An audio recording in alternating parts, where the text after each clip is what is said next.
Today we're going to look at silicon dioxide on the molybdenum 112 substrate. So first we want to know why this is important. We start with the fact that SiO2 and the interface between SiO2 and silicon are important for the performance in electronic devices.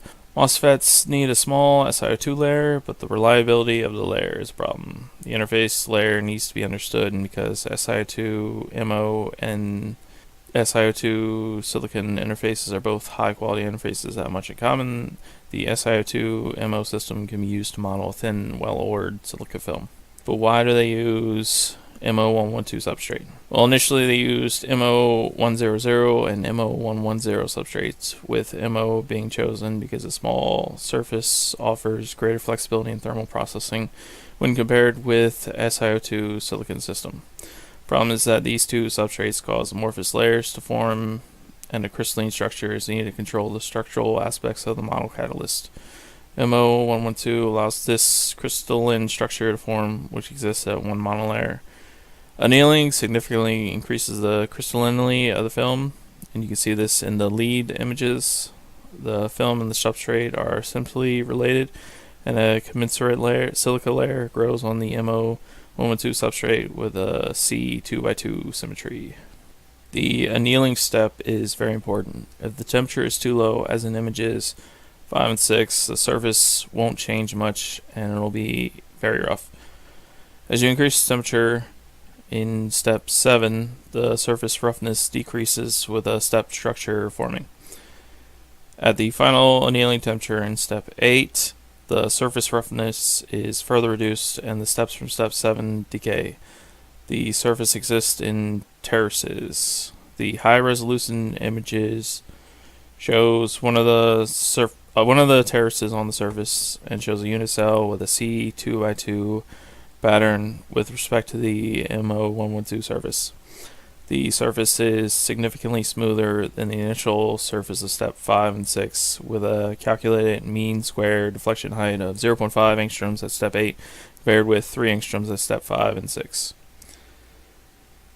This image just shows a clearer view of the terraces, and you can see antiphase boundary in the -1, 1, 0 direction. So we finally reached the heart of the issue, and we're going to be focusing on the configurations of the silica layers on MO. The silica layers are formed from SiO4 tetrahedra building on the MO112 substrate. The initial results showed that 3 oxygen atoms bonded to the MO atoms while the 4th bonded to the other silica layers, creating multiple layers. However, many groups have shown that to be wrong, and that the silica film is most stable at a single monolayer thickness, and 2 common models have been proposed, the cluster model and the 2D network model. The cluster model is a single layer of isolated SiO4 clusters on the MO112 surface in a C2x2 structure. It's most stable with each oxygen atom bonded to a MO atom.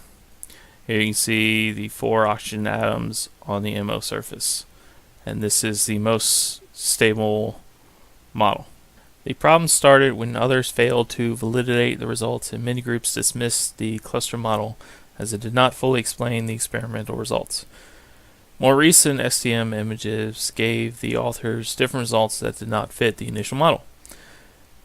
They then had to change the cluster model to fit these results, which resulted in this. However, the cluster model was created using entirely STM experimental results, but simulated DFT images, shown here, show that isolated SiO4 clusters must appear as large single spots, which do not show up on the STM results.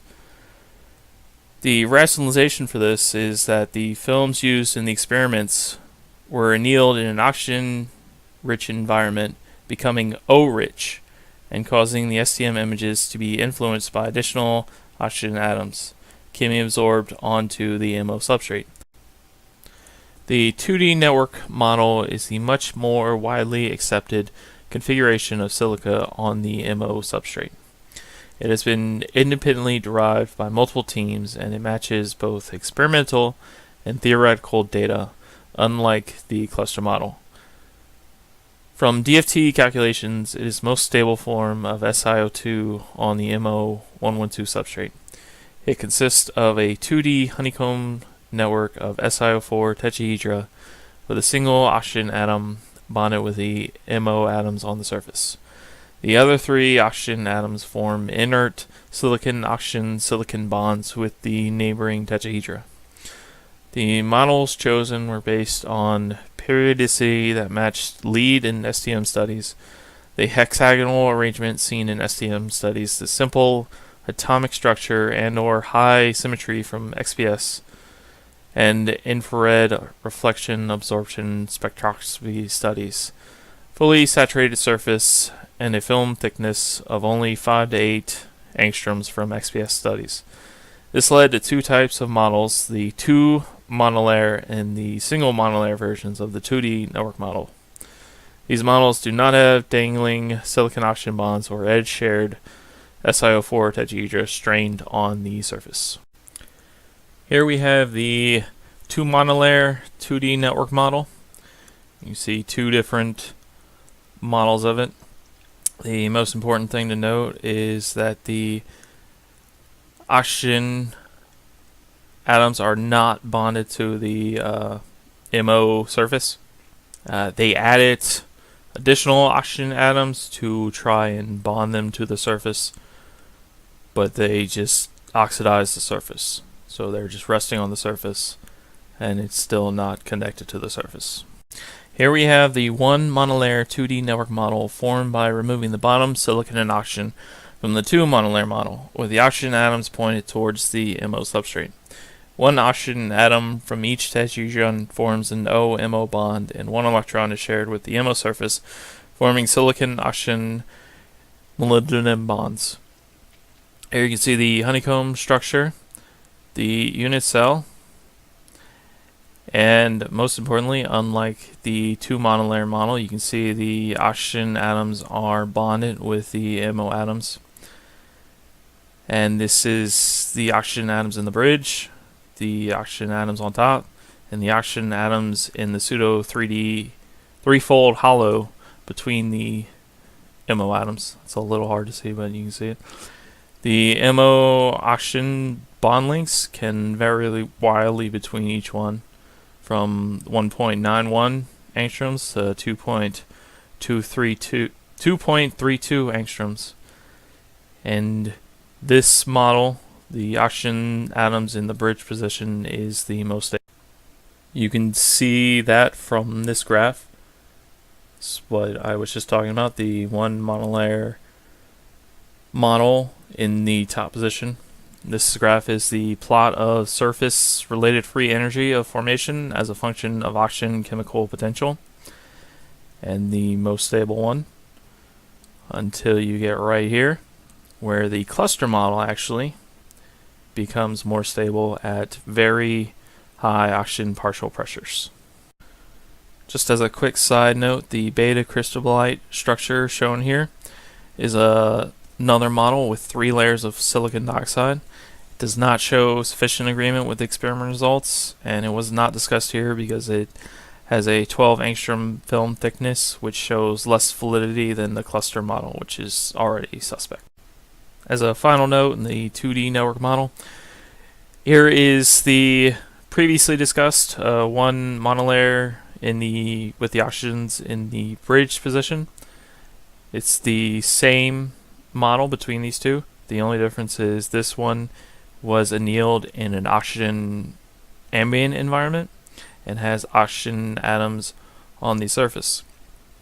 And an interesting note is that it becomes more stable with the addition of the extra oxygen atoms on the surface. The main takeaways from this are that crystalline 1 monolayer silica layers can be grown on MO112 substrate, and the annealing temperature and environmental conditions are important to both the stability and the clarity of the STM images.